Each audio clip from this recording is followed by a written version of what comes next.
The story of Penobscot people in this landscape stretches back to time immemorial. This was our homeland during the last ice age, where we thrived on its fringes. As the ice receded around 13,000 years ago, we returned to the glacier-scarred terrain. Our long-standing relationship with the land allowed us to adapt culturally to its changing environment, witnessing the transformation from tundra to an inland sea and eventually to a vast forest dotted with ponds, lakes, and interconnected rivers and streams.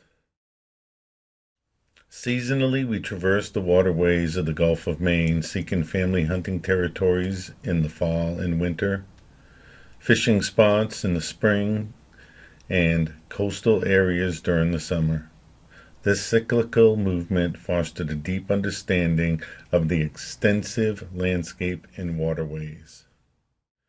When Europeans arrived, Penobscot people were sought as guides due to their profound knowledge of the land.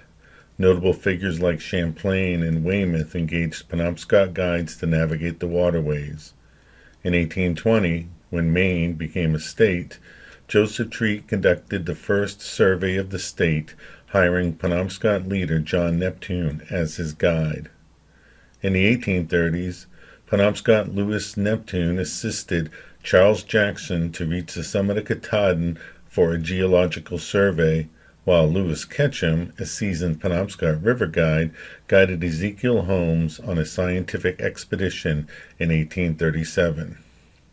Henry David Thoreau also enlisted Penobscots, Joseph Atienne in 1853 and Joe Polis in 1857 as guides on his journeys, which he later chronicled in the Maine woods.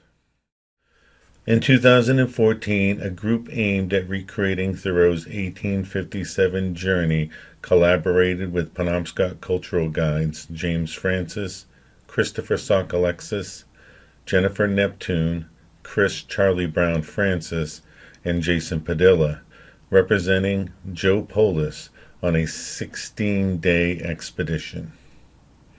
This trip, led by Master Maine Guide Kevin Slater, was instrumental in the development of the Penobscot Nation's cultural tourism program on Sugar Island.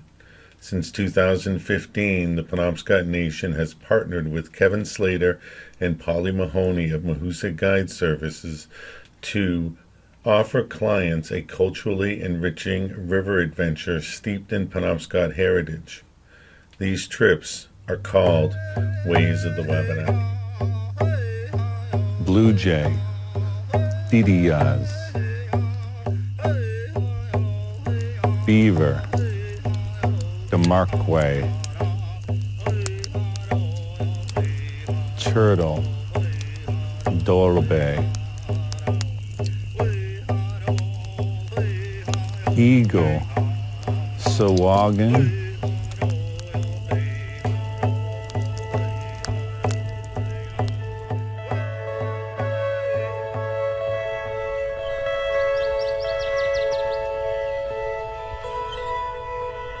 a Penobscot elder once told me that through education comes understanding, and from understanding comes respect.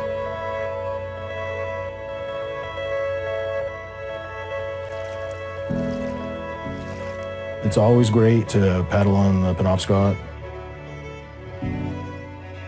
Paddling down from Passadumkeag, you get to paddle the Passadumkeag Rips.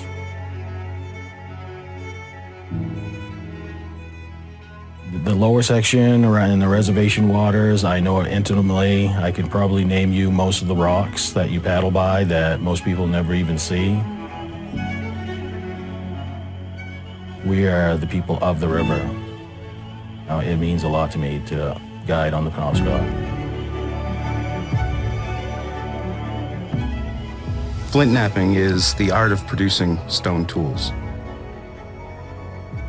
It's a process of reduction where you're taking a large core of a volcanic rock and producing spearheads, knives, other blades, as well as arrowheads. So during the Paleo-Indian period in Maine, the kin groups were small. and they were very nomadic, traveling with the herds of the animals. And as they transition into the Archaic, we're getting into settlements as well as maritime adaptation, adapting to the coast rather than along the ice margins inland. And then as we get into the ceramic and woodland periods, we're looking at agriculture and pottery, hence the ceramic period. But there's a lot of adaptations, tool styles change, going from large fluted flaked spearheads to a more groundstone technology, and then into what we know today as the bow and arrow.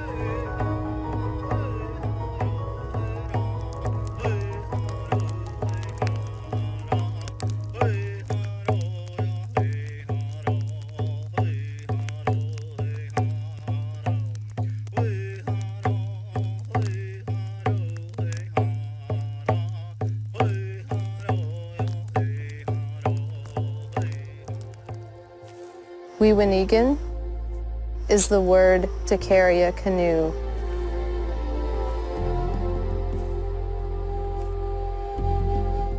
History, like a river trip, has points in time that are challenging and require us to make decisions.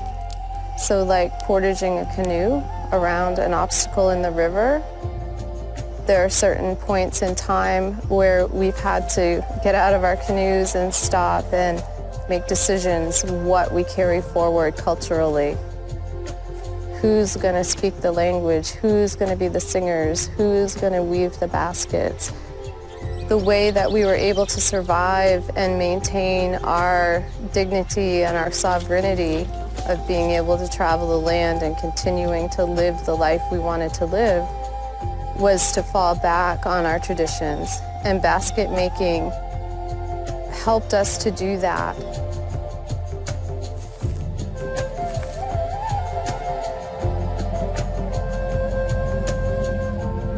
We as Penobscot people have never been forcibly removed from our lands. The same pine tree that I'm looking at right now is a descendant of the pine trees that my ancestors dealt with. And this river has been a key component to our culture always. Ancestors have traveled this river. They've seen the features and named those features, allowing other travelers to follow them as road signs, essentially. Understanding the landscape and those names put there by my ancestors allow us to have a window into the past on how they saw the landscape, how they used the landscape, how they interacted, lived in harmony with, and lived a full, rich life here.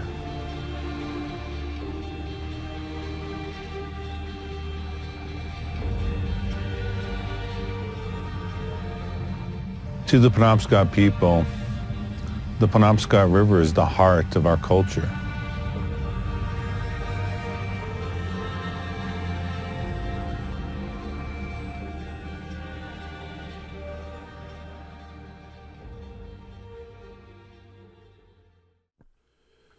In the spring of 2022, the Penobscot Nation Cultural and Historic Preservation Department launched an inspiring cultural education course, inviting tribal members to immerse themselves in the age-old art of birch bark construction.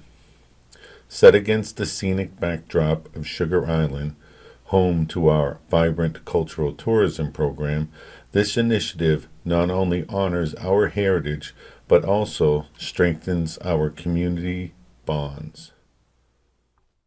Participants embarked on a hands-on journey, learning to harvest expansive panels of birch bark from towering trees. They skillfully gathered spruce roots, meticulously stripping away the outer bark to reveal the strong, smooth material within. Meanwhile, basswood bark was prepared, its inner layers destined for lashing, an essential technique in traditional construction. With the spruce roots in hand, students stitched the bark panels together. crafting larger sheets that would form the skin of our new structure. For the framework, they used graceful saplings, expertly lashing them together with basswood bark to create a sturdy, elongated longhouse shape, rather than the smaller dome of the traditional wigwam. As vertical saplings arched overhead, they were secured to one another, while horizontal saplings were lashed into place, forming a grid-like structure that would support the birch bark panels. The installation began from the base, each row overlapping the one beneath it to ensure that rainwater would be kept at bay. Each panel was carefully secured to the framework with additional lashings of bark. To complete the structure, a meticulously designed entrance was created, providing a welcoming element. This new longhouse proudly embodies our traditions, offering future generations and cultural tourism guests an authentic glimpse into our heritage right here on Sugar Island.